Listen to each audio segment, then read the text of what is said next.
What's going on, everyone? It's Justin here, and today I'm here to talk about how much money we made as a channel on YouTube. So this is a video that I've seen a lot of in the past few years, and I figured we'd make one to show you kind of the back end and talk a bit about like the passive and active side of YouTube revenue.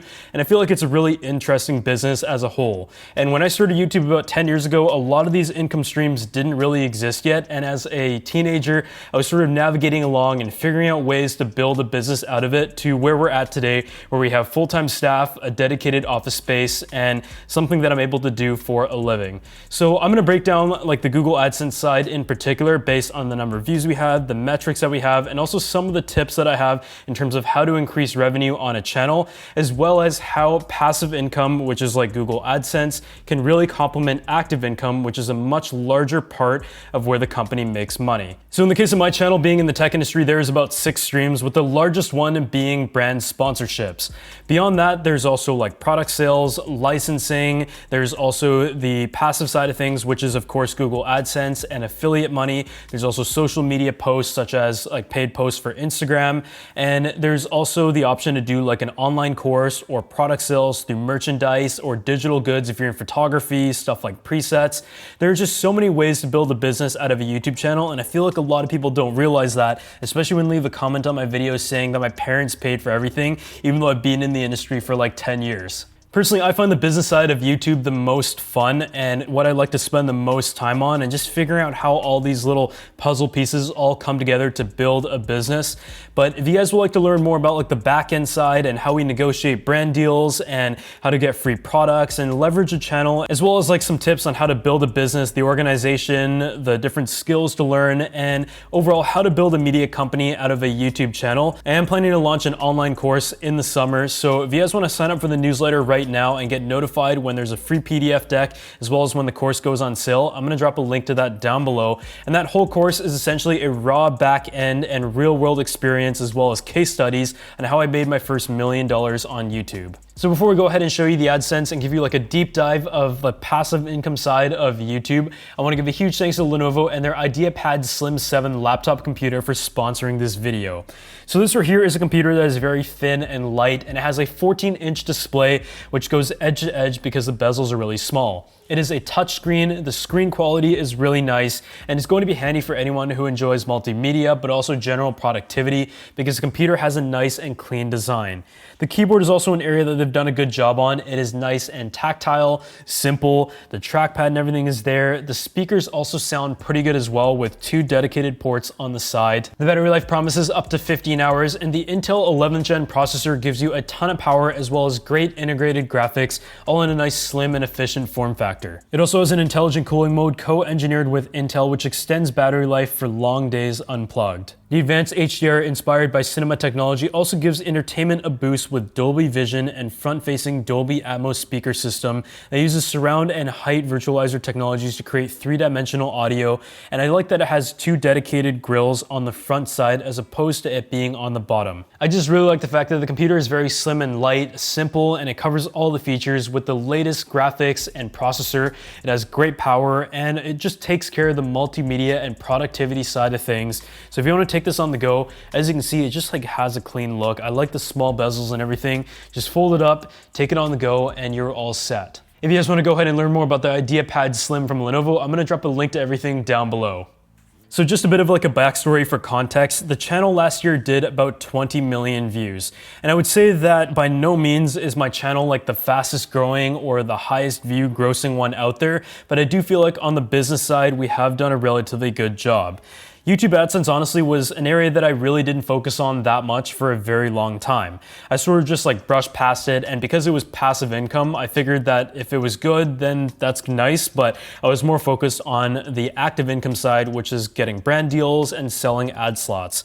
But to be totally honest with you, with any business, the passive income is really going to complement the active income. As your views are higher, you're gonna make more money off AdSense, but at the same time, your sponsorship rates are going to become more substantial, and in general, everything just performs better, and that usually also means your growth is also at a faster pace. So looking at the channel itself, it did about 20 million views in 2020, and I would say that is pretty decent. At most, it was maybe in the 2 millions, and a poor month would probably be like just under 1 million views. But as you can see here, the watch time did kind of change all over the place, and that is going to be a very important factor of your AdSense money. On some months it was really high, on others it was relatively low, but I think the biggest change you're going to notice is right around March, when we completely changed the way that we made our YouTube videos and focused a lot on watch time, and that is when the revenue started to go up much higher. There was months before where even with over 500,000 subscribers, we would only make like $1,000 on AdSense. And I know for passive income, that can be very good for a lot of people, as a hobby at least. It was just so little compared to the active side that I didn't pay attention to it. So overall, you can see our channel did about 20 million views, and the estimated revenue for last year was about $90,000 US, which in Canadian at the time of exchange rate, which is where I live, was over $100,000. And after you add up like the affiliate sales from Amazon and also some of the programs that we're in for software, I would say that give or take, we were at about $120,000, $130,000 in passive income, and that is pretty much money that is continuous and made while you sleep, which is something that I would have never ever imagined, and essentially allows us to at least try to cover the mortgage of the office, the renovation, and also the payroll for my own salary as well as full-time staff. So I think that's really the goal of the company, to always cover all of our overhead or fixed costs through passive income alone, allowing all of the active income to be available for investments and just like profit in general. So I'm gonna stop like going all these tangents and stuff, but I just, as you can tell, really like talking about the business side. So the course will really let me do that. But the estimated revenue was $90,000. And one of the things that you really wanna look at when it comes to a YouTube channel is the patterns. Essentially, it depends on the industry that you're in. And in tech, it really does follow the consumer trend. So consumers spend a lot more money in the summertime, back to school, and also in the holiday season than they do at the start of the year. So you take a look at it, we were not making that much money a day on AdSense at the start of the year, but as we get to the end of the year, you can see some of the days can even go up to like $700, and I think this year, even some days we're hitting like $800. So that is kind of how it works. It does go based on consumer trends. So on some months, you're gonna notice that you get the same number of views, if not more than another month, but your AdSense money is much lower, and that really does come down to your watch time, the length of your videos and how long people watch them for, as well as the actual time of year, which reflects in the CPM and the RPM. Going into CPM and RPM, the RPM is essentially a breakdown of how much money you make per 1,000 views. And I think the biggest thing that I noticed is that tech RPM is not very high. Sponsorship rates are definitely higher than what I've seen in a lot of industries for channels with much larger followings. I would say that we're in a pretty good position there. But in terms of AdSense, our RPM is like $4.56, which is decent, but compared to like Graham Stephan's industry, where he's made like over $1 million on AdSense, and his sponsorship overall throughout the year is pretty much the same as what we could make on one brand deal, I would say our RPM is definitely on the lower side. The playback-based CPM is not one to really look at. I mean, that's how much the cost per mile of how much advertisers pay per 1,000 monetized playbacks. But for those who don't know, YouTube is an advertising business and a giant algorithm, and they figure out where the best place is to put their ads, and they give you a cut of that. So we're getting like a small percentage of what Google is getting, and that makes total sense because they're hosting all of the videos for free and giving you a platform to make money and also sell sponsorships beyond that in your content. Through the estimated revenue of each month in 2020, we scroll down here and you can see that if I go to the monthly breakdown, it gives us a bit of data here. And starting in January here, you can see we started out at about 2,674, which is still pretty decent, but it just started to go up throughout the year. And that was a result of views going up, but I do feel like at the start of the year, the views were actually pretty decent, but the CPM and RPM was just pretty low, so you weren't getting paid as much for the same number of views. I also do remember that we were making shorter videos, and eventually that ended up going up. And I think the first time that it really struck me that YouTube AdSense was something to pay attention to was when we were able to make over $10,000 a month just from views, and it just gives you great data. YouTube does give you really, really good data and breaks down every single thing, but you can see from like August through to December, for example, the Our CPM was $13.68, and it started going up all the way to $20 right around December, which makes total sense because December is our busiest time of year. Consumers are buying things for holidays, for New Year's, and like gifts in general, and in the tech industry, people are spending a lot of money. We're gonna go into 2021 a little bit later, but I have seen 2021 in a very strong state overall because people are working from home, people are buying new tech, there's like a chipset shortage around the world right now, and so just based on looking at the industry alone, there's a lot of money being spent on advertisements. I think one of the most interesting things to look at here though is the top earning videos. And there are some videos that we make where it's super cheap and the products are sent by the company or they're completely free, whereas there are others that like take a lot of time. They might take like 3 weeks, sometimes even a month, and end up costing us thousands of dollars as an investment to put into the video with hopes of it performing very well. It's sort of the game with YouTube over the years that you play where you might put a little bit of an investment into a video that you feel like is going to either grow your channel or earn your money back, or you do one just for the fun of it. And in other cases, a video that costs you nothing and you're like sitting on the couch for 5 minutes ends up making more money than one that I may have traveled halfway across the world to film and spent 2 weeks editing and a couple $1,000s in video fees. The top earning videos on the channel in 2020 was the modern IKEA desk setup makeover, and that one did about 1.4 million views, I believe, and it brought in about $6,293. That was an episode that I definitely spent some money on. I don't think it was like an extreme amount, but it was definitely like a couple thousand here and there.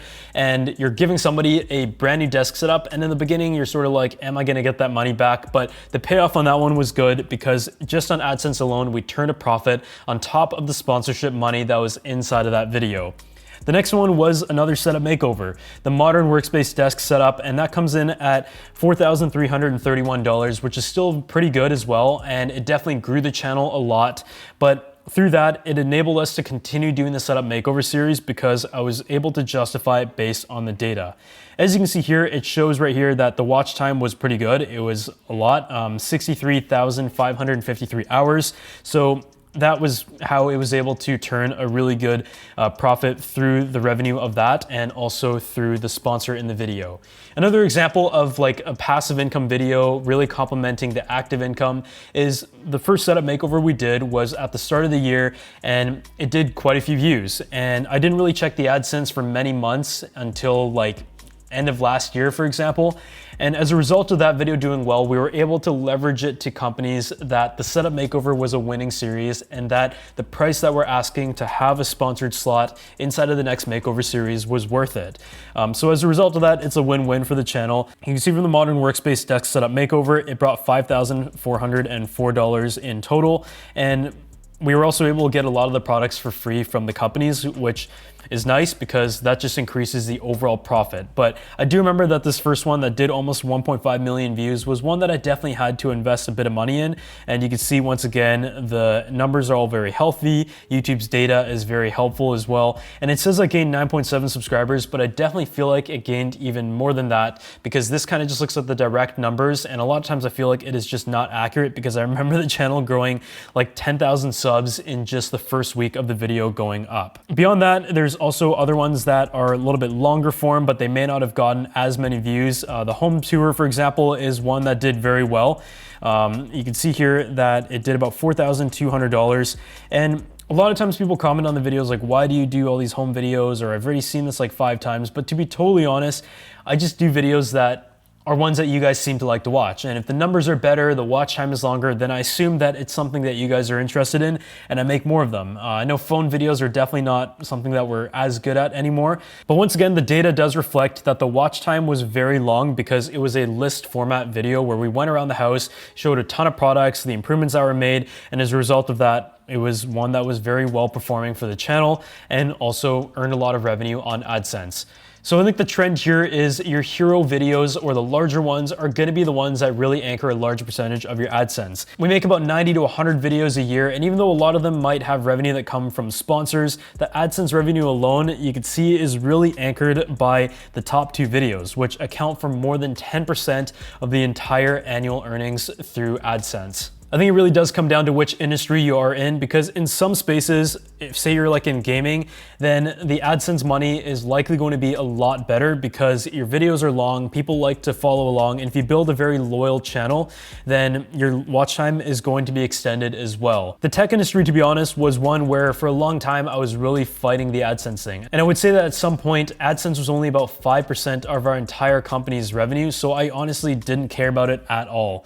But I've been at it for 10 years now. I'm trying to hit 1 million subscribers, so I figured that we should focus on longer watch time for more subscribers. And now this kind of AdSense revenue thing has been one that I care a lot more about because it kind of builds everything as well. We've seen good performance throughout, both in terms of sponsorships and on the overall channel health, which I feel like is something that I've reiterated many times in this video. So because we are in 2021, we're going to take a look at 2020's data, and you can see here it's done about $39,000, but the good thing is that the RPM is actually higher at $5.56, which is an improvement from last year's $4.56. I think a big factor with that is that we were with an agency for most of last year, and it's something that I signed many years ago to be with like an MCN or like a YouTube agency, and didn't really see any benefit at all. And after leaving them, I noticed that our CPM and RPM was significantly higher. As you can see here, this is our first year out of the agency completely, so I think it'll be interesting to see how the data goes, because right now the playback-based CPM is $15.58, and the average last year was right around there, but towards the end of the year it even hit $20. So I predict that this year's AdSense is probably going to hit between 100,000 and 125,000. It might hit 150, who knows, depending on the type of videos we make. But with the episodes that are coming up and with like the rapid fire videos that we're working on at the moment, I do feel like it's either gonna do a lot better or it's gonna be about the same, because a lot of them are sponsored videos for the channel. Just going and looking at it here, you can see the peak days so far in 2021 have been much better. They've been $700,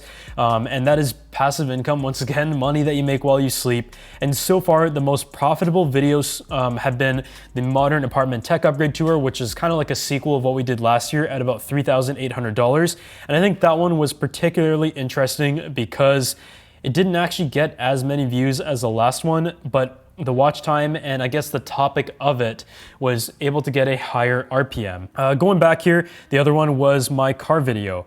I think the odd thing about that is that the car video and the Modern Tech Upgrade Tour got like close enough number of views, but the AdSense on the Modern Tech Upgrade was about $1,000 more, and I feel like the reason why is because people spent more time watching my apartment video versus my car video, because I was kind of just like driving around and talking about it and I don't know, not really doing much, but I mean, at least it paid off like 2, maybe 3 months of my car lease, which is nice, or 1 year of car insurance. Continuing to take a look at this, we also did an everyday carry video, and that was one that definitely surprised me quite a bit. If you take a look at the views of that episode, it got about 200,000, I believe, and the watch time was 24.1K hours, which is pretty good, but the AdSense revenue from that video alone was $1,855. I think that is like a lot more than I usually would expect if you look at the other data that we have. And I feel like that is a combination of, once again, good watch time, but just one that YouTube has recommended more, and maybe they put it in the right topic and the ads just were ones that people clicked a lot more often. It's really, really hard to say, which is why a lot of times it's fun to just look at AdSense as an external revenue and build your company around active revenue. But yeah, this is just one of those things where you just can't predict how much each video is gonna make. You can kind of have like a general baseline or like a lower end of it, but so far this year, it does look like AdSense is going to be pretty good, but as a result of a lot more sponsorships and a ton of more videos to make, our payroll costs have also gone up in the company with more videographers, more full-time hires and everything, which are all just part of the process of building an overall business or a media company that ensures that it is able to run most efficiently by taking on the most projects and also maximizing the profit. At the end of the day, YouTube is just like a really, really crazy game. And I always see people complaining about the algorithm on Twitter and just like blaming YouTube for ruining the platform. And I used to be someone who did that as well. But I feel like if you're gonna use their platform, which is free and that you make your entire living on, it's more important that you learn the algorithm and adapt with it and continue on with the trends that work, as opposed to hating on it, because when you're on the right side of the algorithm, it can be very, very rewarding. And I know my channel hasn't even scratched the surface of what the YouTube algorithm is capable of. I've seen much much crazier numbers on AdSense from other channels. From where we started on YouTube, when I was making like less than a penny a day on AdSense, and when I made like $100, I was super excited.